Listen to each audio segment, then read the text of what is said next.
पाहूयात पुढची बातमी। पार्किंग शुल्कामध्ये 40% वाढीचा प्रस्ताव आहे। मुंबई महापालिकेकडून प्रस्तावाला तत्वतः मंजुरी देण्यात आली। स्थायी समिती आणि महासभेची मंजुरी बाकी आहे। 10 वर्षांनंतर पार्किंग दर वाढण्याची तयारी केली जाते। रस्त्याबाहेरच्या पार्किंग सुविधांवर आता नवे दर लागू होणार।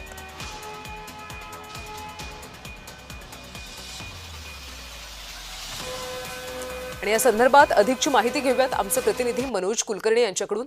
मनोज, आता 10 वर्षांनंतर पार्किंगचे दर वाढवण्याची तयारी केली जाते, नेमकी कितीपर्यंत वाढ होऊ शकते, काय अधिकची माहिती आहे? अगदी बरोबर आहे। मुंबई महानगरपालिकेच्या वतीने अनेक ठिकाणी सार्वजनिक वाहनतळ आहे। जवळपास ते 37 असे सार्वजनिक वाहनतळ आहे। त्यातले 26 रस्त्यावरील पे अँड पार्क आणि 350हून अधिक जे रस्त्याबाहेरील पार्किंग सुविधा आहे त्या ठिकाणी हे नवे दर लागू करण्यात येणार आहे। या प्रस्तावाला तत्वतः मंजुरी सुद्धा देण्यात आली असून आता अंतिम निर्णयासाठी स्थायी समिती आणि महासभेकडे हे पाठवण्यात येणार आहे। आज ही महासभा सुद्धा आहे, कदाचित आजच हे पाठवलं जाईल आणि त्यामध्ये मंजुरी करण्यात येईल। परंतु ते जे रेट आहेत, त्याचे जे दर आहेत ते 40% वाढवण्याचा हा प्रस्ताव आहे।